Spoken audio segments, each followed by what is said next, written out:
wabarakatuh. Waalaikumsalam warahmatullahi wabarakatuh. Selamat pagi semuanya. Pagi. Gimana kabarnya? Alhamdulillah baik.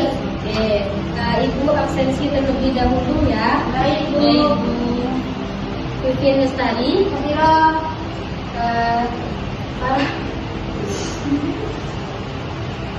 Para Ramadhani, Hadiroh. dari Pak, Hadiroh.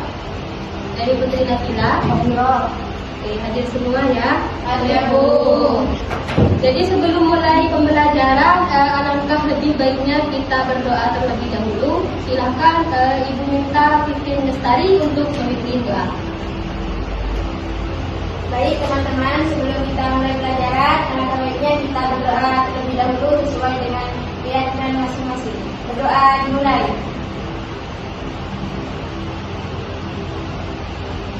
Doa selesai.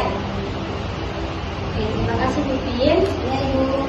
Oke, di sini kita akan belajar tentang struktur dan unsur-unsur kebahasaan negosiasi.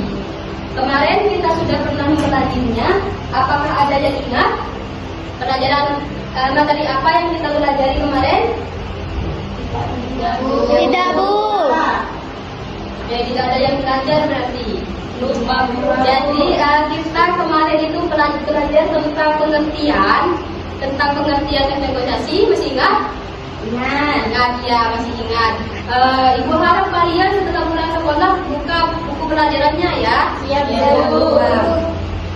agar ketika ibu tanya bisa dijawab. Oke, selanjutnya di sini, Mbak, minta tolong ya. Oke, jadi tujuan pembelajaran hari ini yaitu yang pertama identifikasi struktur dan unsur-unsur kebahasaan dari teks negosiasi yang terdapat pada kartu permainan monopoli dengan tepat. Nah, jadi kenapa ada kartu permainan monopoli? Karena setelah ini kita akan bermain tentang teks negosiasi pada permainan monopoli. Oke, yang kedua yaitu membedakan struktur dan unsur-unsur kebahasaan teks negosiasi berdasarkan karakteristiknya dengan benar. Dan yang keempat yaitu menentukan struktur dari jawaban yang dipilih terkait struktur dan unsur-unsur kebahasaan dalam teks negosiasi dengan tepat. Dan yang terakhir yaitu menganalisis struktur dan unsur-unsur kebahasaan teks negosiasi melalui diskusi kelompok dan permainan monopoli dengan baik. Oke, bisa dipahami? Bisa. Oke, Mbak minta tolong lanjut. Oke, dan di sini ada pengertian negosiasi. Pada pengertian negosiasi ini kemarin sudah kita bahas ya. Pengertian negosiasi yaitu adalah proses interaksi antara dua pihak. Nah, jadi ada interaksi antara dua pihak yaitu untuk melakukan kesepakatan dari keduanya. Oke, di sini sekarang Ibu akan bertanya, siapa di sini yang pernah belanja di pasar ataupun di marketplace seperti Shopee dan TikTok Shop? Ada yang pernah?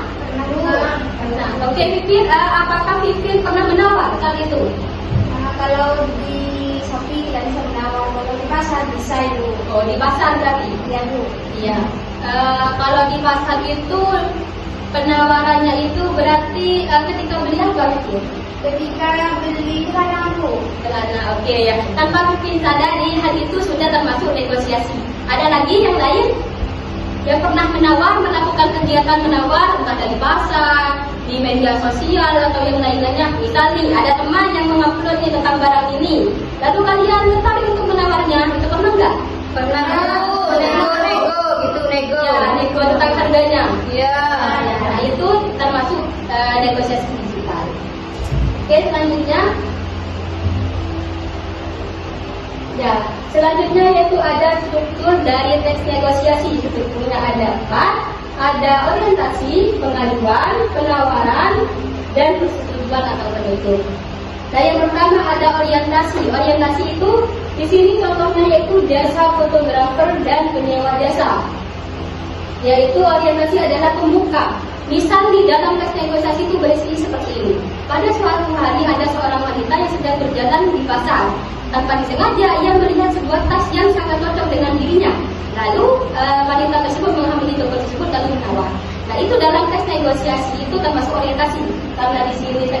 singkat, maka ibu tidak tunjukkan teks negosiasi seperti itu. Oke, selanjutnya yaitu ada pengajuan dan penawaran. Pengajuan di sini saat kita datang ke toko lalu mengajukan apa yang kita inginkan, itu termasuk pengajuan. Sedangkan beda dengan penawaran, apabila kita harga yang ditawarkan itu kurang sesuai, maka itu termasuk penawaran. Ada yang bisa membedakan? Contohnya, jika pengajuan itu saat kita mengajukan keinginan kita. Misal saat kita melihat barang mewah nih, apa biasanya kalau berpeluang? Skincare, skincare dengan harga yang lebih murah nih. Atau kita misal mau beli skincare apa yang bisa dipakai? Ya, G2G. Ketika kita nih ke sebuah toko lalu akan membeli G2G, nah G2G. Kita bisa tuh kan kepada pembelinya, Mbak di sini ada G2G dengan merek ini dengan harga sekian. Nah itu termasuk pengajuan. Beda dengan penawaran. Misal ketika si penjualnya mengatakan ada Mbak tapi harganya sekian. Oh tidak boleh kurang Mbak, misalnya jadi sekian. Itu termasuk penawaran. Bisa bedakan antara pengajuan dan penawaran? Oke. Selanjutnya yaitu ada persetujuan atau penutup. Ibu rasa untuk persetujuan ini sudah jelas ya. Persetujuan bagaimana cara kita menyetujui hal yang dikatakan oleh penjual tadi. Oke, bisa dilihat Mbak. Selanjutnya di sini ada ciri-ciri kebahasaan dari teks negosiasi tersebut itu sendiri. Yang pertama yaitu ada persuasif, bahasa persuasif. Bahasa persuasif di sini adalah bahasa yang digunakan untuk mengajak pihak lain bersetuju. Setuju. Iya, mengajak pihak lain bersetuju. Sepakat ya dengan pendapat kita. Misal, misal nih, kita sudah menawar, tapi si mbaknya tetap kokoh nih dengan harganya. Maka bagaimana caranya kita menggunakan bahasa yang persuasif ini? Bahasa yang bisa membuat pihak lain itu bersepakat. Yang kedua ada kalimat santun. Tetap dalam negosiasi digital, negosiasi non digital, tetap kita harus menggunakan bahasa yang santun. Mengapa demikian? Ada yang bisa tahu mengapa kita harus menggunakan bahasa yang santun? Tidak tahu Ibu. Ya, agar saat kita bernegosiasi itu setelah maupun sebelumnya tidak ada konflik yang terjadi antara kedua belah pihak. Bayangkan nih kalau kita datang ke pasar, datang ke toko ini langsung dengan marah-marah karena harganya tidak bisa tawar, nanti kan akan timbul konflik. Ya, maka dari itu kita harus perlu menggunakan bahasa yang santun itu. Selanjutnya yaitu bahasa efektif. Bahasa efektif di sini yaitu kalimat yang kita pakai, yang kita gunakan itu harus jelas dan tidak berbelit-belit. Langsung saja kepada intinya. Karena negosiasi itu tidak menggunakan bahasa yang berbelit-belit atau yang tidak jelas, maka itu akan menimbulkan kesalahpahaman dalam negosiasi nanti. Oke, yang selanjutnya yaitu ada pilihan katanya harus tepat. Selain kalimat, pilihan katanya saat kita bernegosiasi harus tepat. Oke, bisa dilihat Mbak. Oke, selanjutnya itu ada kesantunan berbahasa dalam teks negosiasi. Kesantunan berbahasa dalam negosiasi juga ada 4, yaitu menghargai lawan bicara, menggunakan sapaan yang tepat, tidak memaksa kehendak, dan menghindari emosi berlebihan. Jadi ketika kita nih mau bernegosiasi, kita harus tidak boleh marah-marah, tidak boleh langsung emosi apabila harganya tidak bisa ditawar. Langsung sampaikan saja apakah ada barang lain dengan harga yang lebih murah seperti itu. Jadi tidak usah marah-marah, langsung sampaikan saja kepada mereka. Oke, di sini Ibu akan memberikan games permainan. Masih ada yang ingin ditanyakan? Tidak ada Ibu. Sekarang kita langsung bermain. Ya Bu. Ibu di sini akan membagi kalian menjadi 2 kelompok. Ya, silakan kelompok kanan dan kelompok kiri. Nanti akan ada 1 orang perwakilan untuk maju. Bisa dilihat Mbak. Nah, ini adalah kartu. Ini adalah tentang panduan bermain gamenya. Ya, silakan dibaca dan dipelajari terlebih dahulu. mahasiswanya.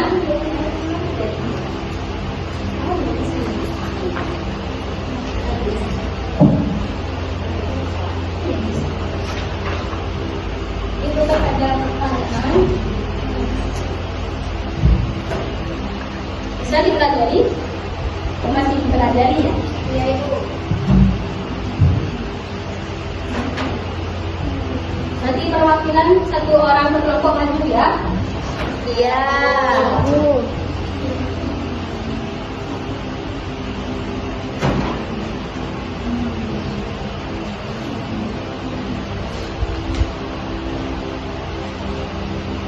Jadi ditanyakan. Ya ada.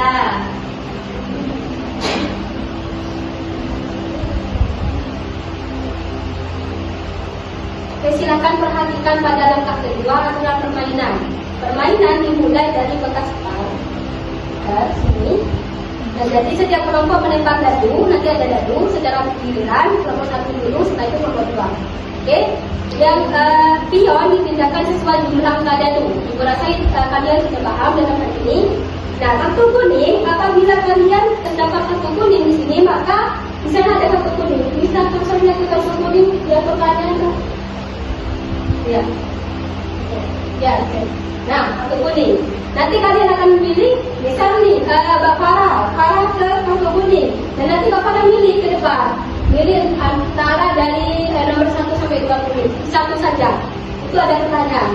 Misal selanjutnya untuk kartu merah yaitu tantangan. Tantangan lah. Coba buka yang nomor 1. Nah, nanti ada berita seperti itu. Jadi kalian bisa menjawab, kelompoknya bisa berdiskusi untuk menjawab hal tersebut. Lalu kelompok bisa menangkap. Terus yang ketiga yaitu ada kartu hijau, yaitu ada zona kejutan.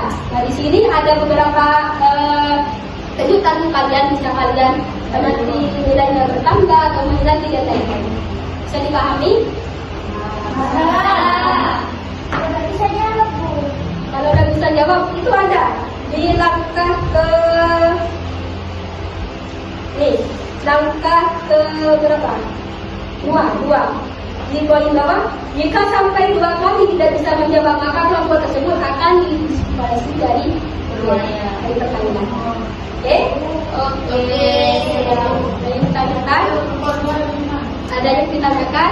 Ada.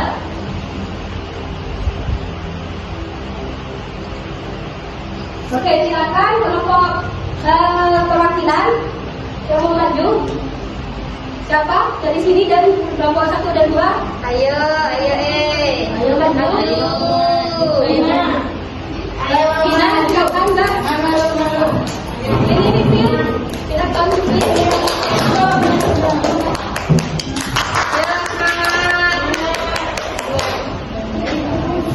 Kelompok 1.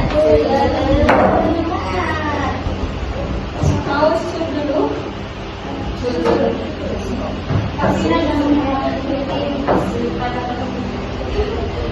Perhatikan yang lain.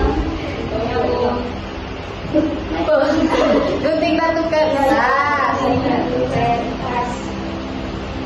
Silakan.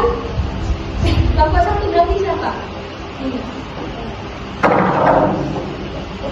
5. Oke, dimulai dari ada 1.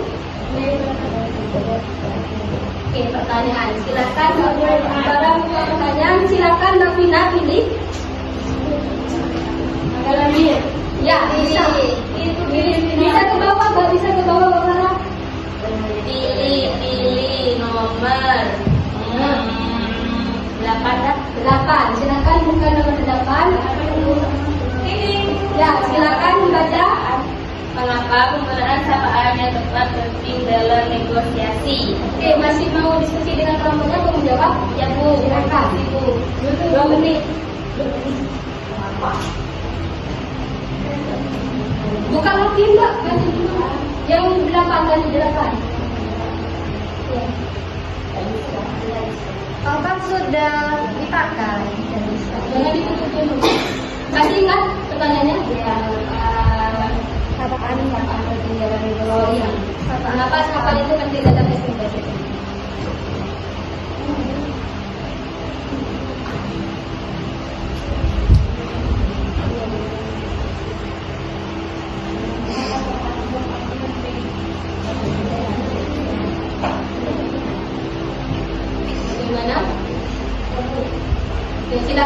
di depan Kang Tina? Atau perwakilan kelompoknya ada bapak yang lain? Iya, di situ.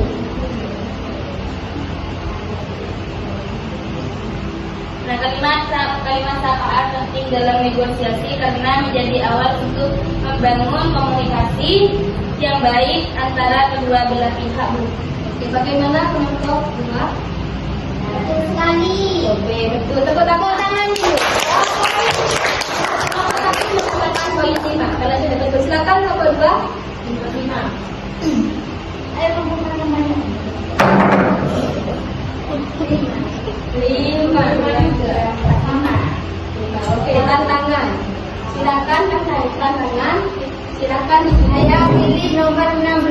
16. Siapa nomor 16? Sebutkan satu manfaat negosiasi dalam kehidupan sehari-hari. Ya, jangan ditutup dulu. Silakan. Ya. Sebutkan ada satu saja manfaat.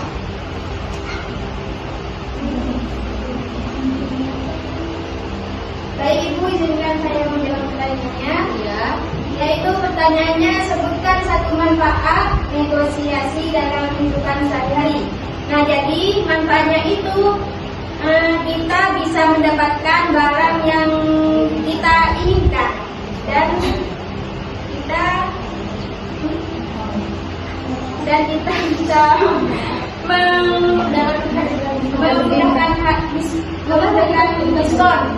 mendapatkan diskon yang sangat ambiar, begitu Bu. Oke, tepuk tangan. Bagaimana sopan dulu? Betul. Mau bermain lagi? Tidak. Tidak. Oke, yang berasa kalian sudah paham sampai di sini? Ya. Oke, jadi sebelum Ibu bisa lihat, Mbak.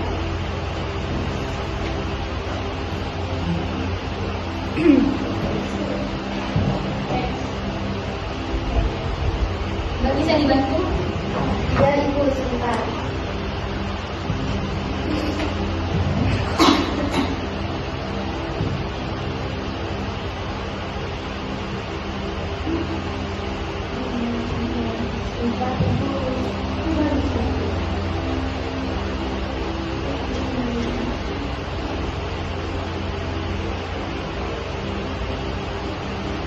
Yes. Oke, nah jadi sebelum Ibu menutup kesimpulan, ada yang bisa membacakan kesimpulan di depan? Ya Bu, ya silakan. Berdiri Bu. Ya Bu.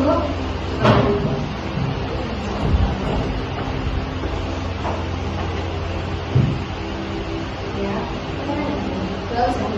Jadi kesimpulan dari pembelajaran kita hari ini yaitu negosiasi merupakan proses tawar-menawar antara dua belah pihak untuk mencapai kesepakatan bersama. Dalam teks negosiasi juga terdapat struktur dan unsur-unsur kebahasaan yang digunakan untuk mendukung tercapainya kesepakatan secara santun dan komunikatif. Mungkin hanya itu kesimpulan yang dapat saya sampaikan. Berikutnya, Iya, silakan dong. Sebelum Ibu menutup, apakah ada yang ingin ditanyakan? Ada kesulitan nanti ya? Oke. Ya, jadi untuk tugasnya negosiasi secara berkelompok yang tadi. Misal nih kalian ke pasar nantinya, entah beli apa itu di video ya. Nanti Ibu berkali untuk pengumpulannya itu minggu depan. Bisa dipahami? Bisa. Nanti kalau ada yang ditanyakan nggak apa-apa langsung ajak saya. Siap, ya Bu. Oke, karena tidak ada ditanyakan, jadi pada minggu depan kita akan pelajari tentang kita akan membuat negosiasi. Ya, bagaimana negosiasi, tes negosiasi itu yang baik dan benar kepada Ibu. Oke, karena tidak ada ditanyakan, Ibu tutup pembelajaran pada hari ini. Kurang lebihnya mohon maaf. Jangan lupa kita belajar ya. Jangan seperti tadi lupa terhadap pelajaran sebelumnya. Baik, Bu. Kurang lebihnya mohon maaf. Wassalamualaikum warahmatullahi wabarakatuh. Waalaikumsalam.